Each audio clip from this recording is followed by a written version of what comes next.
Hello students, आज अपन देखेंगे कि open circuit test single phase transformer के ऊपर कैसे किया जाता है। इस टेस्ट से अपन को कुछ बेनिफिट्स होते हैं, कुछ अपन को ये चीज़ें पता चलती है कि ट्रांसफार्मर की वाइंडिंग जो है वो किस तरह से लगी हुई है, उसके अंदर कितने लॉसेस होंगे, उन चीज़ों को अपन पता कर पाएंगे। इसी तरह से अपन इसी के ऊपर दूसरा टेस्ट देखेंगे, शॉर्ट सर्किट टेस्ट भी। ठीक है, सबसे पहले अपन देखते हैं ओपन सर्किट टेस्ट में क्या चीज़ किया जाता है। फर्स्ट ओपन सर्किट टेस्ट जो मेज़र करने के लिए काम में लिया जाता है वो होता है कोर लॉस फाइंड करने के लिए।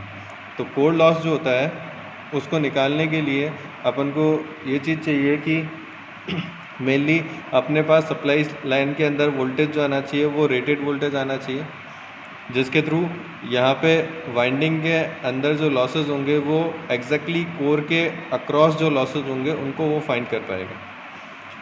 सबसे पहले यहाँ पे क्या जोड़ा है, अपन ने एक ऑटो ट्रांसफार्मर दिया है ताकि अपन वोल्टेज को अपने हिसाब से अपन मेंटेन कर पाएँ।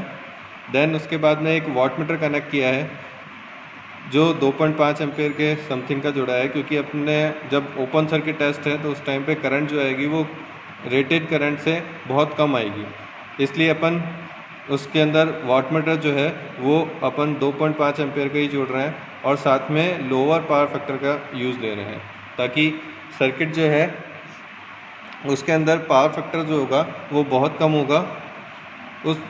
क्योंकि कोई भी लोड कनेक्टेड नहीं है तो सारी जो वाइंडिंग है वो सब इंडक्टर बेस पे डिपेंड कर रही है, इसलिए जो पावर फैक्टर होगा वो बहुत कम होगा यहाँ का। इसके लिए अपन स्टार्ट करते हैं टेस्ट के ऊपर। यहाँ पे अपन ने क्या किया है, सबसे पहले एक वाट मीटर जोड़ के एमीटर कनेक्ट किया है सीरीज़ में, फिर वोल्ट मीटर जोड़ा है पैरेलल के अंदर वाइंडिंग के अक्रॉस। सेकेंडरी साइड पे अपन ने हाई वोल्टेज साइड रखा है जिसको अपन 220 वोल्ट की सप्लाई देंगे, और प्राइमरी साइड को अपन ने लो वोल्टेज रखा है जिसको अपन इसकी हाफ सप्लाई देंगे, लगभग 110 वोल्ट अपन यहाँ पे सप्लाई दे रहे हैं। आगे स्टार्ट करते हैं अपन 0 वोल्टेज से, यहाँ से स्टार्ट करते हैं। ऑटो ट्रांसफार्मर को धीरे धीरे अपन इंक्रीज करके 110 वोल्ट पे लाए। यहाँ पे आपको दिख रहा होगा कि वोल्टेज जो है वो धीरे धीरे इंक्रीज हो रहा है वोल्ट मीटर के अंदर। थोड़ा सा और अपन ने 110 वोल्ट तक इसके वोल्टेज को रख लिया है, यानी कि अब अपना सेकेंडरी साइड पे जो रेटेड वोल्टेज है 220 वोल्ट ट्रांसफार्मर के अकॉर्डिंग।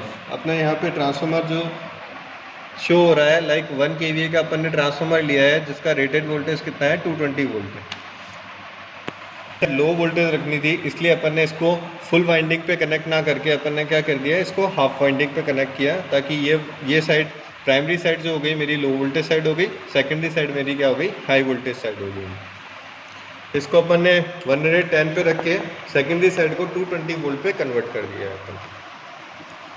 यहाँ से अब अपने पास रीडिंग्स आ रही है, लाइक वाट मीटर जो है वो मुझे करीबन 9.5 के समथिंग वोल्टेज दे रहा है। एमीटर जो है वो मुझे 0.3 एम्पियर के समथिंग दे रहा है, और वोल्ट मीटर मेरा 110 पे सेट था पहले भी।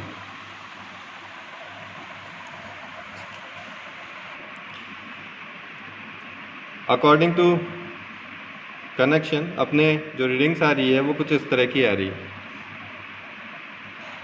अपने वाट मीटर के अकॉर्डिंग यहाँ पे अपन ने 1 एम्पियर सर्किट से कनेक्ट किया था और 250 वोल्ट के वोल्टेज अपन ने शो किया था, इसलिए यहाँ पे इसका मल्टीप्लाइंग फैक्टर जो आएगा वो 2 हो जाएगा। तो अपनी टोटल जो रीडिंग आएगी वाट मीटर की वो हो गई 19 वोल्ट। नेक्स्ट अपन शॉर्ट सर्किट टेस्ट देख रहे हैं जिसके अंदर यहाँ से अपन ने 230 वोल्ट की सप्लाई दे दी है, AC सप्लाई, और एक वाट मीटर यूज़ लिया है जिसको अपन ने यूनिटी पावर फैक्टर पे जोड़ा है, क्योंकि अब अपने सप्लाई लाइन जो है वो कोर से रिलेट नहीं कर रही है, क्योंकि अपन ने सेकेंडरी साइड को शॉर्ट कर दिया। अगर सेकेंडरी साइड को शॉर्ट करते हैं तो केवल वाइंडिंग के जितने रेजिस्टेंस होंगे वो कैलकुलेट होंगे यहाँ से, इसलिए जो पावर फैक्टर चलेगा वो यूनिटी पे चलेगा। इसके साथ में अपन ने 10 एम्पेयर का एमीटर सीरीज़ में कनेक्ट कर दिया और वोल्ट मीटर पैरेलली जोड़ दिया। सेकेंडरी साइड को अपन ने शॉर्ट सर्किट कर दिया है, और इसके रेस्पेक्ट में अब अपन अगर करंट देखेंगे तो करंट कितनी आनी चाहिए अपनी शॉर्ट सर्किट की, लाइक ये करंट दे रखी है अपन ने, तो करंट अपने पास 1 kVA का ट्रांसफार्मर है और 220 वोल्ट की अपने पास सप्लाई लाइन है, ठीक है। तो इसके अकॉर्डिंग यहाँ से 1 kVA डिवाइड बाय अगर 220 अपन करेंगे तो 4.54 अपने पास एम्पियर रेटेड करंट आनी चाहिए ट्रांसफार्मर की। इस रेटेड करंट के ऊपर अपन अब देखेंगे कि शॉर्ट सर्किट टेस्ट किस तरह से किया जाता है। इसके लिए अपन स्टार्ट कर रहे हैं ट्रांसफार्मर से। अपन यहाँ से जो करंट इंक्रीज़ करेंगे एमीटर की, वो करीबन 4.54 के समथिंग अपन इंक्रीज़ कर देंगे। यहाँ पे लगभग 4.54 अपन ने यहाँ पे करंट रख दी है। इसके अकॉर्डिंग वोल्टेज मेरा करीबन 19.5 के समथिंग आ रहा है। करंट अपनी 4.54 एम्पियर अपनी रेटेड करंट हो गई और वोल्टेज करीबन अपने पास 45 वॉट के समथिंग वोल्टेज आ रहा है। ये अपनी शॉर्ट सर्किट टेस्ट की रीडिंग हो गई। अपन वॉट मीटर के अकॉर्डिंग अगर देखें तो इस कंडीशन पे यहाँ पे अपन ने 150 वोल्टेज पे जोड़ा हुआ है और ऊपर जो कंडीशन रखी हुई है 10 एम्पियर की रखी हुई है, तो इसके अकॉर्डिंग भी सेम अपने को जो मल्टीप्लाइंग फैक्टर है वो 2 मिलेगा अपन को यहाँ से।